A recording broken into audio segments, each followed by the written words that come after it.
Begitu dia selesai tahajud, dia istighfar. Makanya ngatur waktu selepas Ramadan, kalau nggak bisa bangun lebih awal, mendekat ke arah fajar. Fajar 4:30, bangunlah mesti jam 3. Siap-siap dulu, kan? Mandi macam-macam, sholat. Mungkin dapatnya 2 rakaat, itu 1 rakaat. Tiba-tiba sudah 4/4, isi istighfar. Astagfirullah. Astagfirullah, ya Allah, ampuni saya, ya Allah. Ampuni saya, ya Allah. Astagfirullah, ya Allah. Astagfirullah. Astagfirullahumma rahmatak, ya Allah. Mohon rahmatmu, ya Rabb. Itu orang seperti itu. Allahu Akbar. Bahkan disandingkan nanti, itu amalannya disandingkan dengan orang jujur, orang infak dan sebagainya. Buka Quran surah ketiga ayat 17. Ya. As-sabirina was-sadiqina wal-qanitina wal-munfikina wal-mustaghfirina bil ashar. Itu mustaghfirina bil ashar, orang-orang yang rajin istighfar di waktu sahar, waktu menjelang fajar. Itu disandingkan dengan orang sabar. Disandingkan dengan orang jujur, sadiqin. Wal-qanitina disandingkan dengan orang khusyuk, yang sering tawakal kepada Allah. Disandingkan dengan orang infak. Jadi istighfar itu jangan dikira biasa. Amalan istighfar itu dahsyat, Pak. Dahsyat. Itu bisa senilai dengan infak, senilai dengan sabar, senilai dengan khusyuk kepada Allah. Makanya banyak para ulama kalau punya waktu singkat, dia ingin memohon dengan banyak, dia hanya akan istighfar. Seperti waktu singkat antara 2 khutbah Jumat itu. Makanya khatib mengatakan fastaghfiru, ayo istighfar aja, istighfar. Jadi kalau doa Anda terlampau banyak, Anda mendingan istighfar. Sebab istighfar itu ketika Allah ampuni dosa Anda, plus dengan mengabulkan segala keinginan Anda. Diberikan seketika.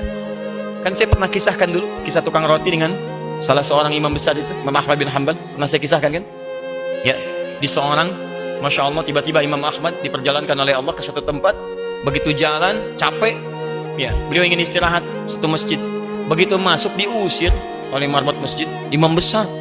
Karena cuma tahu aja Imam Ahmad, tapi nggak pernah melihat parasnya. Kan dulu belum ada media sosial. Ya, sekarang kan udah bisa bikin status. Nih, masuk, ya lah, ukhruj, keluar. Lana astari, Imam Ahmad tahu hukum fikih, saya istirahat sejenak. La, barah. Kasar, barah. Barah itu udah kasar. Ukhruj itu keluar, barah kasar. Masya Allah, keluar, istirahat di luar di selasaran. Kata marbot ini, ente, roh, hena, roh. Ukhruj masih sopan, barah kasar, roh itu lebih kasar lagi. Roh keluar dengan rohnya sekalian. Keluar, rohnya pun nggak boleh di sini, keluar. Ini paling kasar lagi.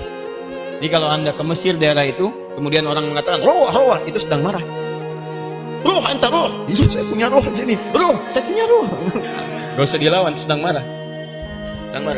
Begitu diusir, Muhammad belum paham, saya mau istirahat, capek, diusir. Begitu jalan, sedang jalan, tiba-tiba tukang roti sedang nyusun adonan begini, dia melihat, ya Syekh, Masya Allah, inzil huna, Syekh, kelihatannya kok capek, istirahatlah di sini. Istirahatlah Imam Ahmad, memang capek.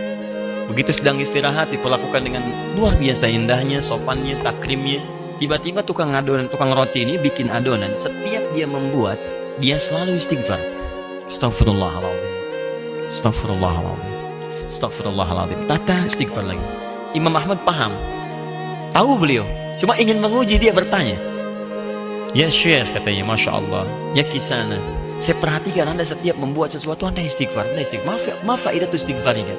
Apa sih manfaat dari istighfar itu?